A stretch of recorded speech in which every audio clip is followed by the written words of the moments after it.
نکاح کرنے سے رزق میں برکت ہوتی ہے، عصمت کے جوہر کی حفاظت کرتی ہے شادی، اور انسان کا سب سے قیمتی اثاثہ اس کی عصمت کا جوہر ہے، اس کی آبرو کا جوہر ہے، اور اگر یہ بحفاظت اپنی منزل مراد تک پہنچتا ہے تو یہ سعادت مندی ہوتی ہے کسی بھی شخص کی۔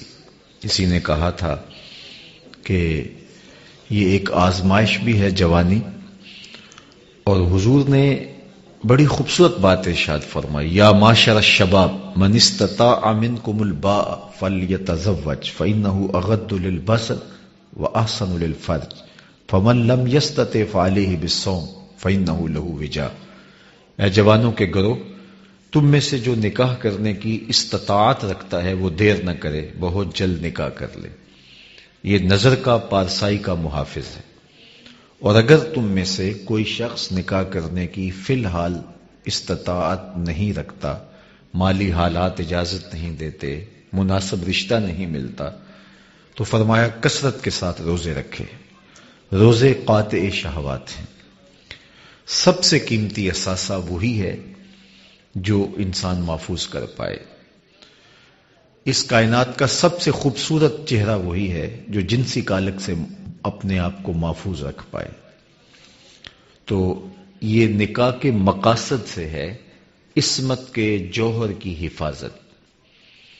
نکاح کا تیسرا مقصد حصول اولاد ہے۔ ہر شخص یہ چاہتا ہے کہ میری نسل آگے بڑھے، پروان چڑھے، تو اس کے لیے بقائے نسل انسانی کے لیے اور نسل کی بڑھوتری کے لیے، اپنے نام کی بقا کے لیے نکاح کیا جاتا ہے۔ آقا کریم نے ارشاد فرمایا کہ تزوج الودود الولود، ٹوٹ کر محبت کرنے والی خواتین سے اور کثرت کے ساتھ بچے جنم دینے والی خواتین سے نکاح کرو۔ تو اس کا مقصد بقائے نسل انسانی ہے۔ چوتھا مقصد نکاح کا جس کے لیے نکاح کیا جاتا ہے، طمانینت اور سکون حاصل کرنا ہے۔ تھکا ماندہ شخص جب گھر کو واپس لوٹتا ہے تو بیوی کی مسکراہٹ اس کو طمانینت دیتی ہے۔ حضور نبی رحمت صلی اللہ علیہ وآلہ وسلم نے ارشاد فرمایا کہ 3 چیزیں کسی شخص کی خوش بختی سے ہیں: اچھا گھر، اچھی سواری اور اچھی بیوی۔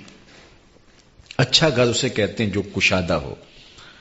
اچھی سواری یہ ہے کہ جو منزل تک پہنچانے میں معاونت کرے، اور اچھی بیوی کی تعریف یہ کی گئی کہ جو شوہر کے مال میں خیانت نہ کرے، اور جب شوہر اس کو دیکھے تو وہ شوہر کو خوش کر دے۔ تو یہ تعریف اچھی بیوی کی گئی ہے۔ اس زواجی زندگی کے رہنما اصول حضور نے ہمارے سامنے رکھے۔ مرد کو بھی تاکید کی کہ وہ کس طرح رویہ اختیار کرے اور اس کی ازدواجی زندگی خوبصورت ہو، اور بیوی کو بھی، عورت کو بھی اس کی تاکید کی۔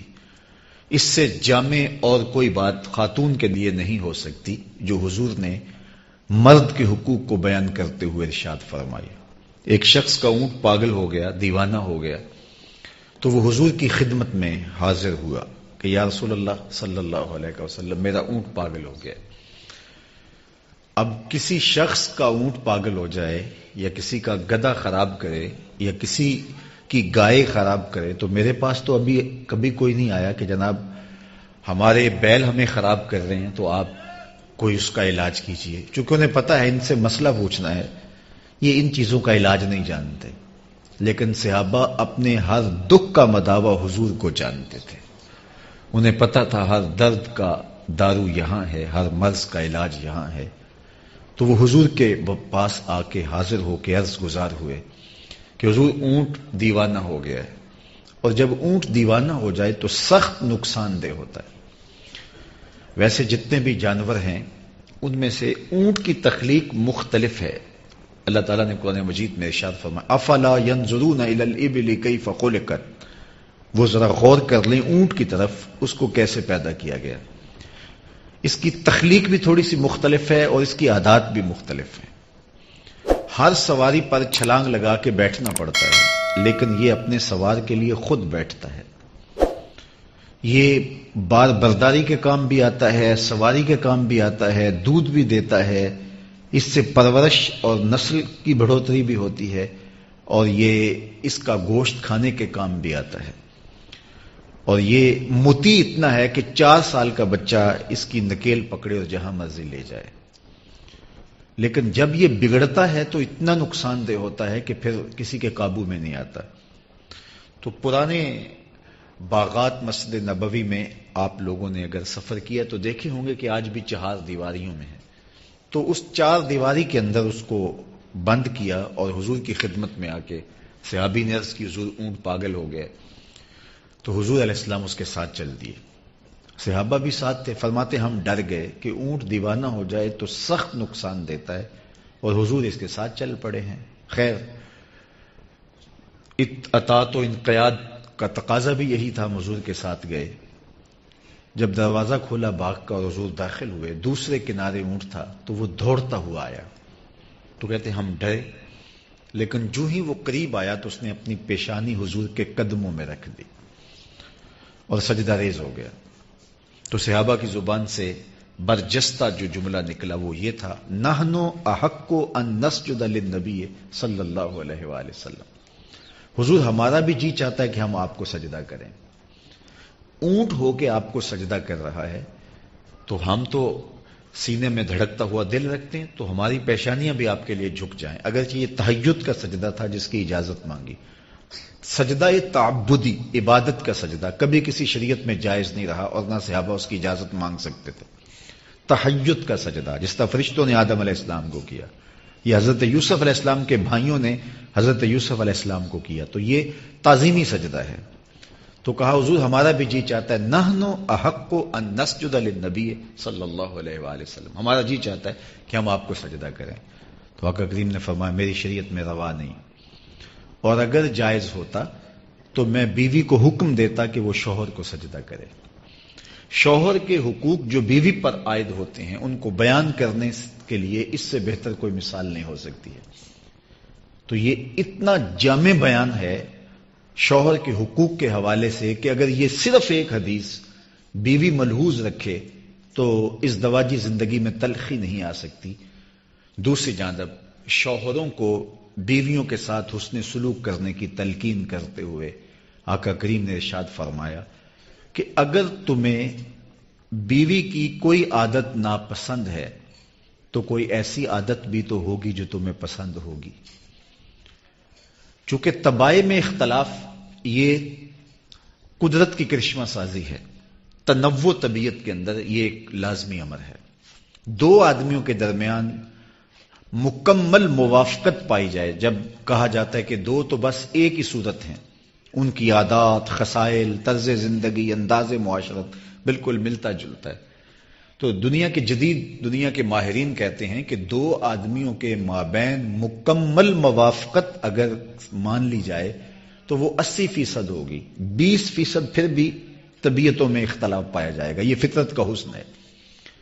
تو عمومی طور پہ ایسے تو کوئی ہی ملیں گے جن کی طبیعتوں میں اتنا اتفاق اور موافقت ہو، تو اگر ہو بھی تو وہ 80% ہوگی، تو 20% تو پھر اختلاف ہوگا۔ تو پھر اس کا مطلب یہ ہے کہیں مرد کو کمپرومائز کرنا ہوگا، کہیں عورت کو کرنا ہوگا، تب زندگی گزرے گی۔ اور اگر ہر شخص اپنی طبیعت کے سانچے میں دوسرے کو اگر ڈھالنا چاہے گا تو مکمل موافقت رکھنے والا شخص بھی اس دواجی زندگی کی خوبصورتی سے متمتع نہیں ہو سکتا۔ اب اس کے لیے بہترین اصول حضور نے کیا دیا کہ اگر اس کی کچھ عادتیں تمہیں ناپسند ہیں تو کچھ عادتیں ایسی بھی تو ہوں گی جو تمہیں پسند ہوں گی، تو ان پسندیدہ عادتوں کو دیکھ کر کے تم اپنی زندگی گزارو۔ اور میں کہتا ہوں کہ عورت کی پسندیدہ عادات میں سے ایک عادت ایثار ہے، قربانی ہے۔ جب نکاح ہوتا ہے، زوجین اس بندھن میں بندھتے ہیں، تو اب دونوں میں سے کسی ایک نے اپنا گھر چھوڑنا ہوتا ہے دوسرے کے لیے، یا مرد اپنا گھر چھوڑ کے بیوی کے ساتھ چلا جائے، یا بیوی اپنا گھر چھوڑ کر کے شوہر کے ساتھ چلی جائے۔ تو یہ قربانی خاتون دیتی ہے، اور گھر کے ساتھ جو تعلق، جو جذباتی ربط خاتون کا ہوتا ہے وہ مرد کا اپنے گھر کے ساتھ نہیں ہوتا، لیکن وہ شوہر کے لیے، اپنے خامند کے لیے یہ قربانی دیتی ہے اور بطیب خاطر دیتی ہے۔ اس کے دل پر ایک بوجھ تو ضرور ہوتا ہے کہ میں وطن مالوف چھوڑ رہی ہوں، ماں باپ کا گھر چھوڑ رہی ہوں، میکے دیس چھوڑ رہی ہوں، لیکن وہ چھوڑتی ہے۔ یہ ایثار کا جذبہ اگر شوہر اس پہ نظر رکھے اور اس پہ نگاہ رکھے کہ اس نے میرے لیے سب کچھ چھوڑا ہے، تو اس کی بہت ساری چیزیں برداشت کرنے کی سکت پیدا ہوگی، اور اس دواجی زندگی میں خوبصورتیاں پیدا ہوں گی اور جمال پیدا ہوگا۔ تو یہ ایک ایسی جامع بات ہے جو شوہروں کو بتا کر کے حضور نے ان کو اچھی ازدواجی زندگی کی بنیاد رکھنے کی تلقین کی، اور یہ بھی ارشاد کر دیا کہ اگر تم 100% چاہو اپنی مرضی کے مطابق ڈھالنا تو یہ نہیں ہو سکے گا۔ فرمایا عورت ٹیڑھی پسلی سے پیدا کی گئی ہے، اس کو بالکل سیدھا کرنا چاہو گے تو ٹوٹ جائے گی، اور اگر یوں ہی پڑا رہنے دو گے تو ٹیڑھی کی ٹیڑھی رہے گی۔ تو ساری زندگی مرد کے ہاتھ میں عورت کی تربیت کا جوہر ہے، تو ساری زندگی اس کو جو ہے وہ اسے کچھ نہ کچھ کہنا ہی پڑتا ہے، لیکن اس کی نزاکت کا، اس کی طبع کی لطافت کا اس کو خیال رکھنا پڑتا ہے۔ حضرت انجشہ رضی اللہ تعالی عنہ سواریوں کو ہانک رہے تھے اور خواتین ان کے اوپر بیٹھی تھی، تو انہوں نے ذرا تیز ہانک دیا۔ تو جب سواریاں تیز چلنے لگی تو حضور نے آواز دے کے کہا، انجشہ ذرا سواریوں کو آہستہ کرو، نازک آبگینے ہیں، کہیں ٹوٹ نہ جائیں۔ تو یہ وہ تعلیمات ہیں ہمارے دین نے ہمیں دی، عورت کی لطافتیں، اس کی طبیعت اور مزاج کی خوبصورتی اور اس کی ادائیں، اس کی عشوہ و ناز، یہ عورت کا جمال، عورت کا حسن ہے۔ اس حسن کو کبھی برباد نہیں ہونا چاہیے، اور یہ مرد کے ہاتھ میں جوہر ہے، کہیں ایسا نہ ہو کہ اس کی ان نزاکتوں کو برباد کر کے اس کی خوبصورتی زائل کر دے۔ اس کی خوبصورتی اس میں ہے، اور مرد کو یہ اچھا لگے گا اگر یہ چیزیں قائم رہیں۔ تو میرے اور آپ کے آقا مولا نے اس دواجی زندگی کی خوبصورت بنیاد رکھی۔ بیوی کو ایک جملہ ارشاد کر کے شوہر کے حقوق بیان کیے کہ اگر اللہ کے علاوہ کسی اور کے لیے سجدہ روا ہوتا تو میں شوہر کے لیے سجدے کی اجازت اور حکم مرحمت کرتا، اور اسے کہا کہ اگر اس کی تمہیں بہت ساری عادتیں ناپسند بھی ہوں تو ایک عادت تو ایسی ہوگی جو تمہیں پسند ہوگی۔ تو یہ وہ ازدواجی ربط ہے، جو رشتہ ہے، جو ایک خوبصورت ازدواجی زندگی کی بنیاد ہے۔ میرے پاس اتنا وقت نہیں ہے کہ اس موضوع پہ تفصیل سے کچھ کہوں، لیکن ایک بات میں کہنا چاہتا ہوں، میاں بیوی کا باہمی ارتباط اور ان کا باہمی محبت کا ربط اور قلبی، ذہنی، فکری موافقت ایک اچھی اولاد کی ضمانت ہے۔ جب زوجین کے مابین فکری ہم آہنگی نہیں ہوگی، قلبی موافقت نہیں ہوگی، الجھاؤ پیدا ہو جائے گا۔ دنیا کے کسی ماہر سے پوچھ لیں کہ کبھی اولاد کی وہ تربیت نہیں ہو سکتی، اولاد خراب ہو جائے گی۔ تو اگر طبیعت میں کوئی اختلاف بھی ہو تو اس کو اولاد سے پوشیدہ رکھنا چاہیے، اور تاکہ جو ہے وہ ایک سالے نسل کی نشت اور نہضت ہو سکے۔ آج اس موقع پر ولیمے کے لمحے ہیں، تو میں اس نوبیاہتا جوڑے کے لیے اور ان دو خاندانوں کے لیے اور تقریب میں موجود سب لوگوں کے لیے دعا گو ہوں۔ اللہ ہم سب کو ازدواجی زندگیوں کا جمال عطا فرمائے، اور عزیزم اویس کو، ان کی اہلیہ محترمہ کو، ان دونوں کے خاندانوں کو اللہ اپنی خاص امان میں رکھے۔ اللہ ان کے دلوں میں موافقت، موانست، الفت، محبت اور رافت کے جذبے فروغ پذیر فرمائے۔ ہر طرح کی ناچاکی، نا اتفاقی، حتیٰ کہ غلط فہمی سے بھی انہیں محفوظ فرمائے۔ دونوں خاندانوں کی آنکھوں کو ٹھنڈک، دلوں کو قرار اور روحوں کو تسکین پہنچائے، اور ان کے مابین پہلے سے موجود دو خاندانوں کے درمیان جو محبت ہے، یہ نکاح اس کے ازدیاد کا سبب اور ذریعہ بنے۔ جتنے لوگ آپ تشریف لائے، اللہ سب کو خیر دے، سب کو برکتیں دے۔ ہمارے بیٹوں، ہماری بیٹیوں کے لیے اللہ صالح نیک رشتے نصیب فرمائے، جس سے ہمارے دلوں کو ٹھنڈک پہنچے، ہماری آنکھوں کو تسکین پہنچے۔ خوشی اور مسرت کے موقع پر میں ان دونوں خاندانوں کو مبارکباد پیش کرتا ہوں، اور اس شعر کے ساتھ اپنی گفتگو کا اختتام کرتا ہوں۔ مسرت شادمانی کے حسین لمحے مبارک ہوں، خدا آباد رکھے تا ابد حاصل رہیں خوشیاں۔ جی مجھے کچھ اور کہنے کے لیے منتظمین کی طرف سے عزیزم اویس بھائی کے والد بزرگوار کی طرف سے فرمایا گیا ہے، تو ویسے یہ میرا مزاج نہیں ہے لمبا خطاب کرنے کا، بالخصوص ایسی تقریبات میں۔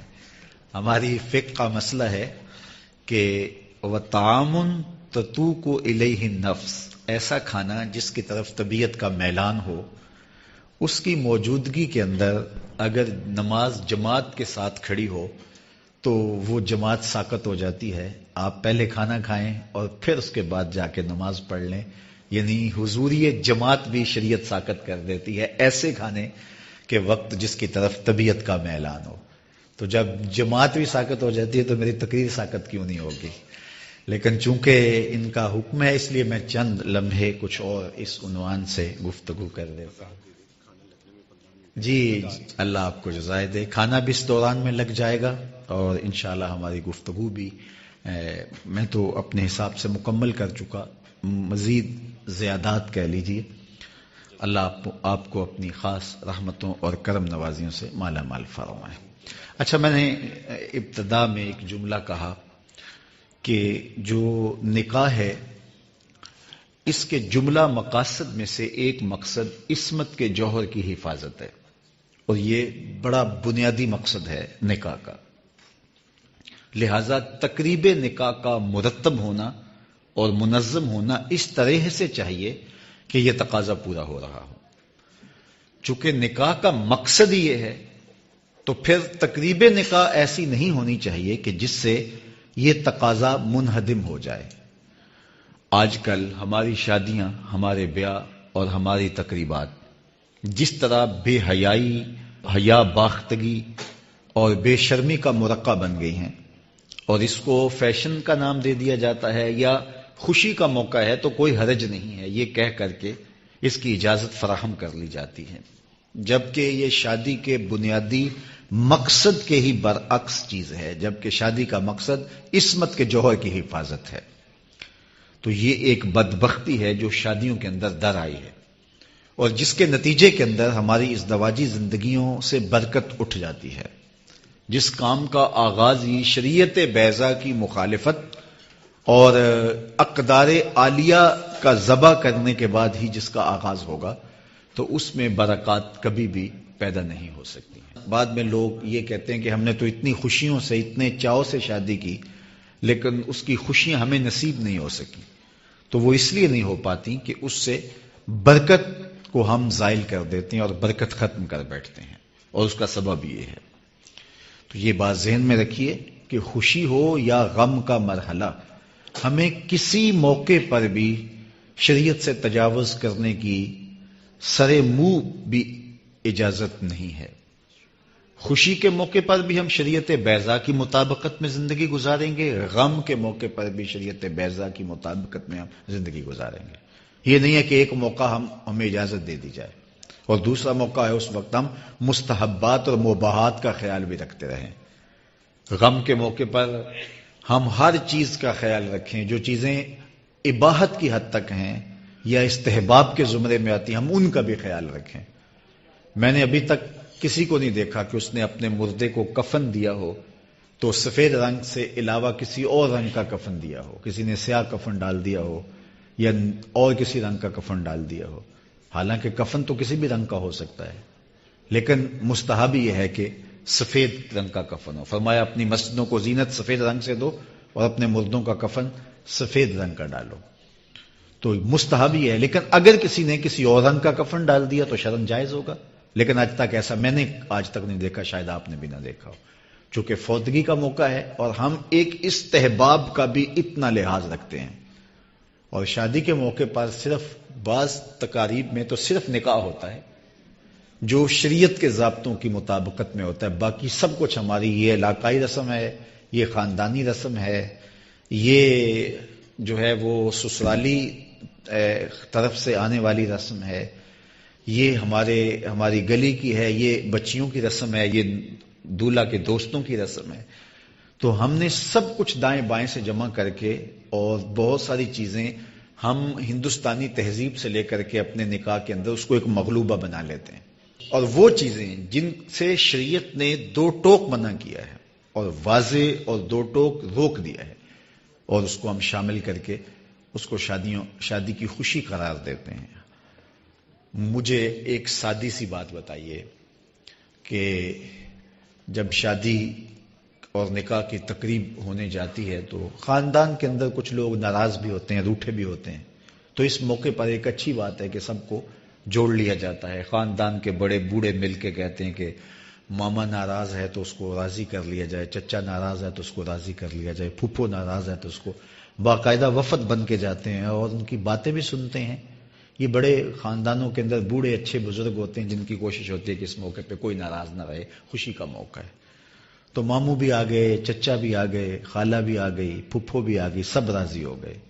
ناراضگیاں دیر سے چل رہی تھی لیکن شادی ہے، خوشی کا موقع ہے. سب کہتے ہیں خوشی نہیں ہوگی اگر یہ نہیں ہوں گے. پھپھو نہیں ہوگی تو باپ کے چہرے پہ خوشی نہیں ہوگی، ماموں نہیں ہوگے تو ماں کے چہرے پہ خوشی نہیں ہوگی. تو سب کو راضی کر لیا، لیکن کسی نے نہ سوچا کہ اللہ رسول کو بھی راضی کر لیں. اگر شریعت کا مذاق اڑائیں گے اور اپنی من مانی اور خواہش نفس کے مطابق شادی کی تقریب کو مرتب کریں گے تو اللہ بھی ناراض، اس کا رسول بھی ناراض. تو شادی پہ ہم ایک ایک کو راضی کرتے ہیں اور اللہ اور اس کے رسول کی ناراضگی مول لیتے ہیں اور جان بوجھ کے مول لیتے ہیں. تو اس کا پھر نتیجہ یہ کیا ہوتا ہے کہ شادیاں برکت کے نور سے خالی ہوتی ہیں. تو اس لیے شادی ہو یا غم، خوشی کا موقع ہو یا مرحلہ مرگ، ہر موقع پہ میں شریعت بیضا کی حاکمیت کو تسلیم کرنا چاہیے. ظفر اسے آدمی نہ جانیے چاہے جتنا بھی ہو، صاحب فہم و ذکا جسے عیش میں یاد خدا نہ رہی، جسے تیش میں خوف خدا نہ رہا. عیش کی زندگی ہو یا تیش کی، خوشی کا موقع ہو یا مرحلہ غم، ہر موقع پہ شریعت بیضا کے دامن کو مضبوطی سے تھامنے کی ہمیں تلقین کی گئی ہے. تو مجھے اس بات کی قلبی مسرت ہو رہی ہے کہ ولیمے کے اس موقع پر کوئی ایسا انداز اختیار کرنے کی بجائے مدح رسالت مآب صلی اللہ علیہ وسلم کے پھول پیش کیے گئے، تلاوت کلام مجید کی جولانیاں اور اس کی نورانیت اور اس کا نور بانٹا گیا، اور حضور علیہ الصلوۃ والسلام نے جو ہمارے لیے رہنما اصول بتائے ہیں، اور یہ مواقع ہوتے ہیں کہ ان مواقع پر یہ سب کچھ بتایا جائے. یہ جو خطبہ نکاح ہے اس میں یہ احکام ہی ہیں نکاح کے حوالے سے، ان کے آپس میں ذمہ داریاں کیا ہیں، فرائض کیا ہیں، ترغیب نکاح ہے، یہ ساری چیزیں خطبہ نکاح کے اندر ہوتی ہیں. لیکن وہ چونکہ عربی میں ہوتا ہے اور ہم نہیں جان پاتے، تو یہ ایک اچھا اہتمام ہے کہ اس موقع پر یہ کچھ چیزیں سننے کو ہمیں میسر آئیں. اللہ تعالی جل شانہ اپنی خاص کرم نوازیاں ہم سب کی زندگیوں میں اتار دے. وآخر دعوانا ان الحمدللہ رب العالمین. اویس بھائی کو اپنی خاص عنایات نصیب کر دے، اپنی خاص کرم نوازیوں کے حساب میں اور رحمتوں کے ہجوم میں رکھنا. ان کی ازدواجی زندگی خوشیوں اور برکتوں سے مالا مال کر دے. ان کو اپنی خاص عنایتیں نصیب فرما. نکاح کرنے والوں کے لیے خیر و برکت کے جتنے وعدے دیے گئے اللہ وہ سارے ان کی جھولی میں ڈال دے. اولاد نرینہ و مادینہ سے لے کے سکون قلب تک، ازدیاد رزق سے لے کر کے عصمت کے جوہر کی حفاظت تک ہر خیر ان کا مقصود فرما دے. اللہ ان کے دلوں میں باہمی موافقت، موانست، الفت، محبت اور رافت کے جذبے فروغ پذیر فرما اور ہر طرح کی برکتیں ان کی زندگی میں اتار دے. اللہ ان کو دنیا میں بھی سرفروغ، کامیاب، کامگار اور بامراد رکھنا، اور آخرت میں بھی ہمیشہ سرفروغ رکھنا. اللہ نے کبھی دنیا آخرت میں بے آبرو نہ دینا، عزتوں سے نوازنا، رحمتوں سے مالا مال کرنا، اپنی رحمتیں سایہ فگن رکھنا، ان خاندانوں کو اپنی خاص عنایات میں رکھنا، آنے والوں کو خیر دینا. اللہ جس طرح موسم کی اچانک شدت ہوئی اور ہر طرف دھند ہی دھند پھیل گئی، اللہ سارے لوگوں کو خیریت سے اپنے اپنے ٹھکانوں پر پہنچنا نصیب فرمانا، عافیت کے ساتھ اپنے گھروں میں جانا سب کا مقصود فرمانا. صلی اللہ تعالی علیہ وسلم.